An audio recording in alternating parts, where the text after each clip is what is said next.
Quais são as situações que garantem a estabilidade no emprego? Mas e se o trabalhador enquadrado em um dos casos for demitido? Para esclarecer essas dúvidas sobre o assunto, o convidado do programa Saiba Mais de hoje é o advogado José Augusto Lira. Doutor, muito obrigado pela sua participação, por aceitar esse convite da TV Justiça. Obrigado. Doutor, gostaria de iniciar a nossa conversa questionando o senhor sobre o seguinte: quais são os direitos trabalhistas em caso de uma demissão? Nós temos que fazer algumas divisões. Vamos começar pela mais usual. O empregado ele é dispensado sem justa causa. Ele tem mais de um ano. Então, a primeira coisa que eu tenho que ver é saldo de salários. Quantos dias ele trabalhou naquele mês? Segundo item que eu tenho que ver é aviso prévio. É preciso verificar isso. Terceiro item que eu tenho que ver, 13º salário. Como é que é calculado o 13º salário? É 1/12 por mês integral ou fração igual ou superior a 15 dias. Então, cuidado, muito cuidado. Mês não é um mês calendário. O Código Civil diz no artigo 125 a definição de mês. É a data de um mês, a data do mês seguinte. Por exemplo, se alguém for admitido em 14 de setembro e for contrato encerrado em 30 de outubro. Então, ele tem de 14 de setembro a 14 de outubro, 1/12. A fração é igual ou superior a 15 dias? Então, ele tem mais 1/12, gerando 2/12. Então, ele tem o saldo de salários, tem o aviso prévio, tem o 13º, tem as férias. As férias eu vou ver igual a data da admissão. Então, é 1/12, no mesmo conceito que expliquei há pouco sobre 13º. 1/12 por mês integral ou fração superior a 14 dias. Então, enquanto o 13º é a fração igual ou superior a 15, as férias superior a 14. Aritmeticamente, Gabriel, é a mesma coisa. Mas amanhã, para um telespectador nosso que vai fazer um concurso público, por exemplo, fração superior a 14 para um examinador não é a mesma coisa que fração igual ou superior a 15. Né? Na literalidade do texto, são coisas distintas. Além disso, como dispensado imotivadamente, ele tem direito também, sem sombra de dúvida, à liberação dos depósitos do Fundo de Garantia. Né? Tudo que o empregador depositou. E tem também direito à multa de 40% que o empregador vai pagar, além do que o empregador tem uma multa de 10% para a União. Nessas verbas que eu citei da rescisão, o saldo de salários e o aviso prévio, ambos também vão fazer base para calcular o 8% para o Fundo de Garantia. Então, essa é a dispensa mais comum, a dispensa imotivada. Nós temos outras dispensas que poderemos falar aqui também. Uma delas, a justa causa. Em caso de demissão por justa causa, o trabalhador tem direito a receber algum valor, algum benefício? A justa causa, ela primeiro tem que ser colocada conforme o artigo 482 da CLT. A força da prova deve ser muito grande. O empregador deve ter uma prova absoluta. Ou seja, o que é uma prova absoluta para o nosso telespectador? É uma prova que não admita contestação.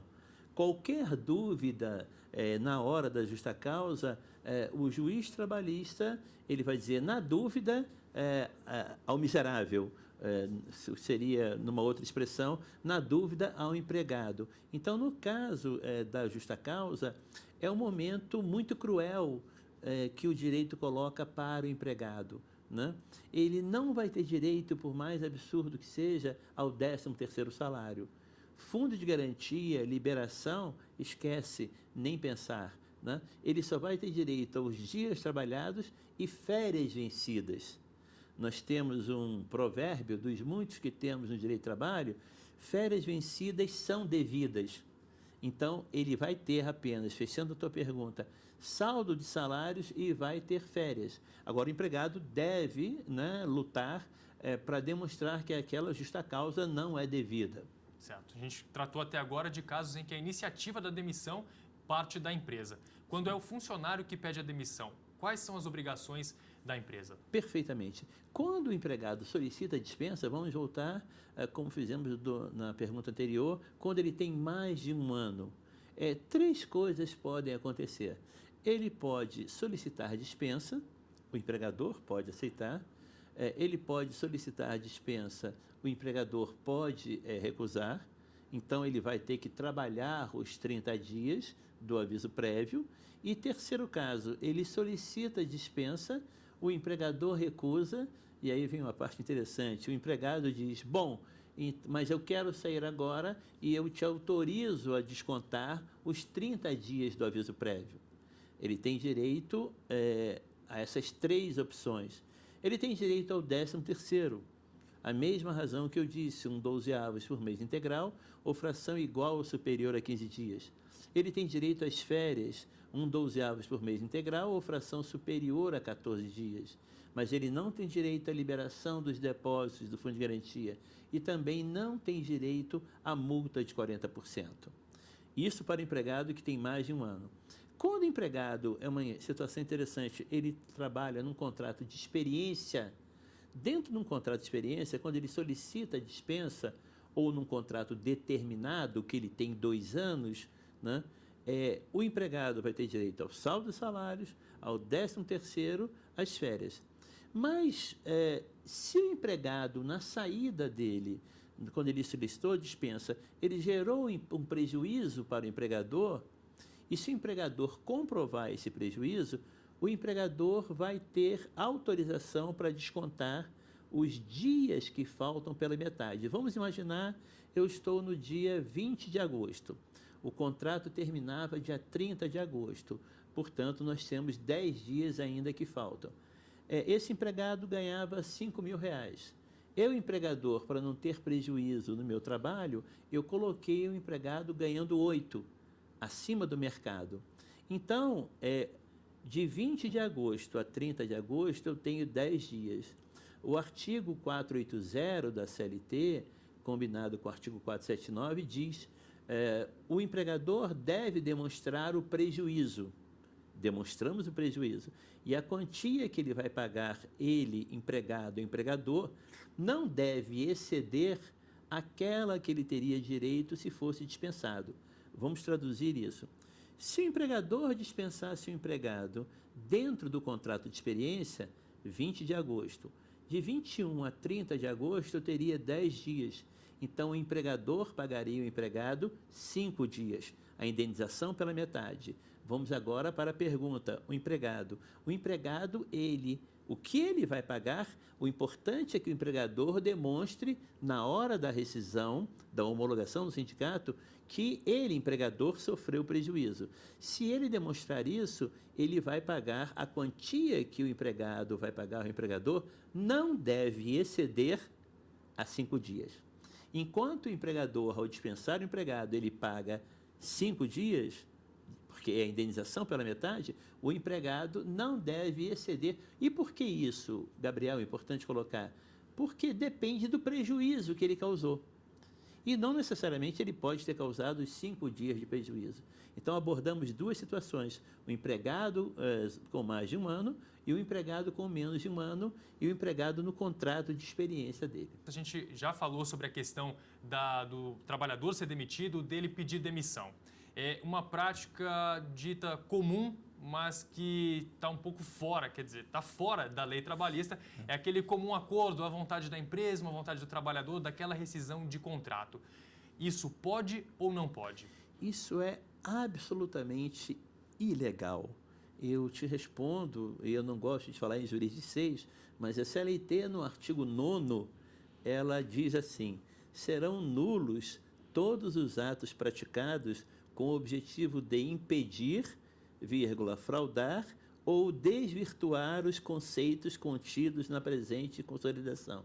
Então, esse famoso acordo, eu te devolvo a multa do fundo de garantia, você me libera o fundo de garantia, isso, se a autoridade souber, né, isso vai dar um problema enorme, de igual forma ao seguro-desemprego, por exemplo, que nós trataremos com certeza nessa nossa entrevista. Então, é ilegal, não há nenhum empregado a se pensar nisso, porque, repito, se o auditor fiscal do trabalho chegar isso, ele vai querer abrir um processo. Se um membro do Ministério Público do Trabalho chegar ao conhecimento dele isso, ele vai querer abrir um processo e aí vai ser desagradável, seja para o empregador, seja para o empregado. Nós estaremos aqui à margem da lei e o direito ele é impiedoso para esse tipo de conduta.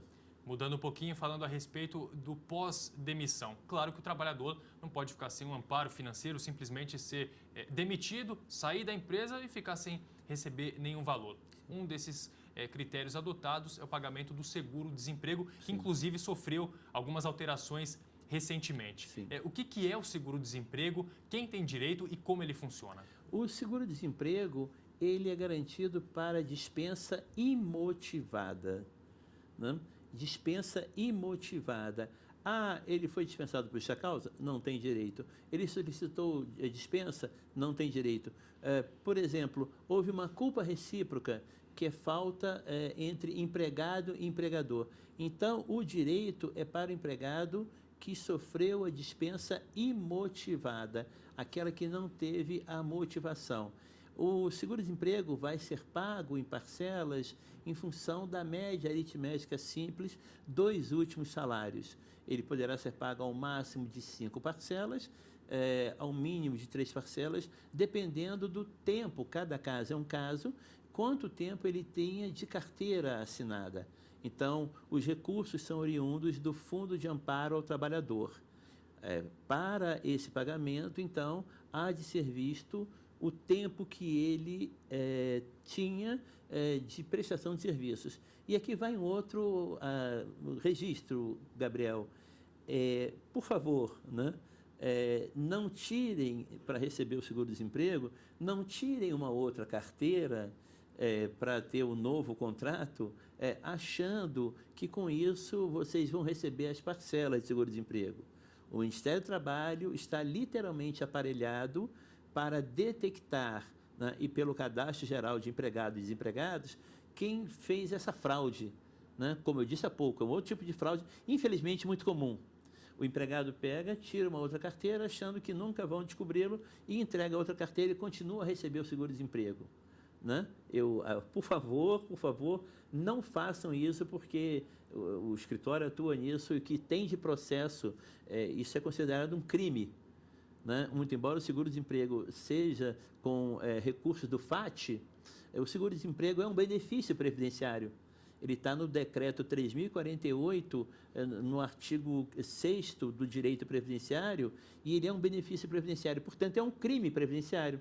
Você está recebendo o seguro-desemprego quando você não está desempregado, né? Você tirou uma carteira e você praticou uma fraude. Eu queria fazer esse adendo a essa nossa entrevista. No caso do trabalhador estar recebendo o seguro-desemprego e ele consegue um novo emprego, apresenta uma outra carteira. Ele continua recebendo esse valor, ele vai perder automaticamente? De que forma que o Ministério do Trabalho lida com essa situação? A primeira questão notável que esse empregado deve fazer ele deve ir de próprio punho a uma agência do Ministério do Trabalho e renunciar ao recebimento do seguro-desemprego. Nesse caso, é cabível a renúncia. A renúncia, sem falar em jurisdições, mas é um ato soberano do titular do direito, que dele o que é? Direito, dele se despoja, ele se retira daquele direito. Então, ele assume outro emprego, mas registrando com a autoridade competente de que ele não tem direito mais àquele seguro-desemprego. Isso é notável, é o que se espera de um povo com educação trabalhista. Doutor, então a estabilidade ela é prevista na Constituição Federal. Quando que o funcionário adquire essa estabilidade? Perfeitamente, né? Nós temos 3 tipos de estabilidade na Constituição. Primeiro, e de acordo com a tua pergunta, gestante, ela adquire a estabilidade a partir da confirmação da gravidez. Não há necessidade dela informar o empregador. A simples ida ao pré-natal e a entrega do atestado já é como uma confirmação. A partir da confirmação da gravidez até o 5º mês após o parto. Primeira, estabilidade. Segunda, do dirigente sindical e seu suplente, né? A partir do registro da candidatura até a eleição por todo o mandato e até um ano após. e para os membros titulares e suplentes, representantes dos empregados na CIPA, Comissão Interna de Prevenção de Acidentes, que adotamos o mesmo critério, registro da candidatura até a eleição, todo o mandato e 1 ano após. Então, essas 3 estabilidades são previstas na Constituição. Mas nós temos a estabilidade por acidente do trabalho, a partir da alta, por todo o período de 1 ano, a estabilidade em relação ao serviço militar, que vai ser o prazo de 90 dias, a estabilidade dos membros do Conselho Curador do Fundo de Garantia, que são indicados pela Central Sindical, e a estabilidade do Conselho do Representante do INSS, todos os 2 últimos membros dos empregados. Então, nós temos 3 estabilidades na Constituição e nós temos 4 estabilidades fora a Constituição. Esses entes, essas pessoas, jamais podem ser dispensados que não seja por inquérito para apurar falta grave, porque eles são detentores da estabilidade provisória. A gente sabe que alguns trabalhadores de órgãos públicos têm a estabilidade garantida pela Lei 8.112. Queria que o senhor comentasse um pouquinho essa questão e também para a gente fazer de forma paralela com os funcionários de empresas privadas. Sim, sim. Qual a diferença dessas estabilidades e se o trabalhador da empresa privada tem estabilidade? Os empregados regidos pelo 8.112, ele, após o término do estágio probatório, que corresponde a 3 anos, ele já tem a sua estabilidade. Ele aí, somente se ele ensejar as faltas cabíveis, por exemplo, eu preciso abrir uma sindicância, eu vou ter a própria sindicância, que poderá resultar numa exoneração dele, né? Então, esse é um processo. O servidor público regido pelo 8.112, ele passa por um processo de sindicância. É aberto um PAD, um processo administrativo disciplinar. Então, após o direito dele de resposta, que nós chamamos contraditório, né, ele tem direito à resposta, se ficar configurado realmente a falta que consta na 8.112, ele será exonerado daquele cargo, muito bem, ou daquela função. Já no direito do trabalho, a figura da estabilidade, quando você adquiria 10 anos de serviços, isso foi encerrado em 4 de outubro de 1988. Portanto, a partir de 5 de outubro, não há que se falar mais na estabilidade decenal, aquela que o empregado seletista tinha. Nós só temos que falar nas 3 estabilidades provisórias que eu citei há pouco e naquelas estabilidades fora a Constituição Federal. Lamentavelmente, o empregado seletista não tem direito a qualquer estabilidade. Uma pergunta importante a respeito de tudo que a gente discutiu no programa de hoje. O funcionário que se sentir desrespeitado em alguns desses direitos, eles devem procurar quem? Recorrer a qual órgão para ter o direito garantido? A primeira questão é, se ele for filiado, ele deve ir a um sindicato. Primeira questão. Não sendo filiado ao sindicato, porque ninguém é obrigado a filiar-se ao sindicato, ele deve se socorrer no Ministério do Trabalho e deve requerer o sigilo, o anonimato, né, para que aquele direito seja respeitado, para que ele não sofra, e aí isso acontece, não vamos negar aqui, as retaliações, né, porque o empregador tem o poder do manto, o poder dele econômico é muito forte, então o empregado tem esses 2 caminhos para se socorrer. Doutor, muito obrigado pela participação no programa de hoje, esclarecendo essas dúvidas aí sobre direito trabalhista. Eu que agradeço. Muito obrigado. O Saiba Mais de hoje fica por aqui. Até a próxima!